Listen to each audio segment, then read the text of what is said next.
നമ്മൾക്കൊരു മുളക് കറി ഉണ്ടാക്കിയാലോ? അതെന്തിനാ അറിയോ? ദോശയ്ക്ക് കഴിക്കാനാണേ. ചില സമയത്ത് നമ്മളെ വീട്ടിൽ തേങ്ങ പൊളിച്ചതോ ഉണ്ടാവില്ല, അല്ലെങ്കിൽ ഉള്ളി ഉണ്ടാവില്ല. അപ്പം പെട്ടെന്ന് എന്താ ദോശയ്ക്ക് ഉണ്ടാക്കാൻ എന്നുള്ള ആലോചന വരുന്ന സമയത്ത് ഉണ്ടാക്കാൻ പറ്റുന്ന ചെറിയൊരു കാര്യം കേട്ടോ അത്.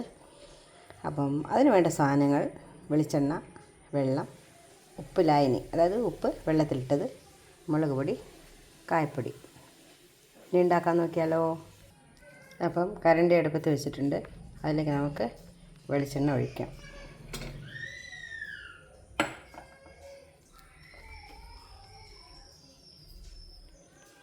അത് എത്രയാണോ വേണ്ടത്, അത്യാവശ്യത്തിന് വേണ്ടത് മാത്രം എടുക്കാം. ഇനി അത് നന്നായിട്ട്, അതായത് പുക വരാൻ പാടില്ല. അതിൻ്റെ തൊട്ട് മുമ്പ് നമുക്ക് അത് ഗ്യാസ് ഓഫ് ചെയ്യണം കേട്ടോ. ഇനി നമ്മൾ ഗ്യാസ് ഓഫ് ചെയ്യാൻ പോവാണേ.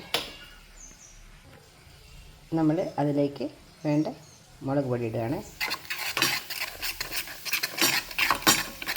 പെട്ടെന്ന് തന്നെ അതിലേക്ക് കുറച്ച് വെള്ളം ഒഴിക്കുക. അത് കുറച്ച് ഉപ്പിൻ്റെ വെള്ളം ഒഴിക്കും. ഉപ്പിൻ്റെ വെള്ളം ഒഴിക്കുമ്പോൾ നമുക്ക് വേഗം അലിഞ്ഞ് കിട്ടും. അതുകൊണ്ടാണ് കേട്ടോ. കൂടുതലും ഇതിൽ വെളിച്ചെണ്ണയല്ലേ ഉള്ളത്, അപ്പോൾ അലിയാൻ ബുദ്ധിമുട്ടാണ്. അപ്പോൾ അതുകൊണ്ടാണ് ഉപ്പിൻ്റെ വെള്ളം എടുക്കുന്നത്. ഇത്രയേ ഉള്ളൂ പണി. ഇനി ഒരു പിഞ്ച് കായത്തിൻ്റെ പൊടി ഇടാം. അപ്പോൾ നമ്മളെ മുളക് കറി റെഡി. എല്ലാവരും ഒന്ന് ഉണ്ടാക്കി നോക്കുക. എന്നിട്ട് അതിൻ്റെ കമൻസൊക്കെ പറയുക. പിന്നെ എല്ലാവരും ഷെയർ ചെയ്യുക.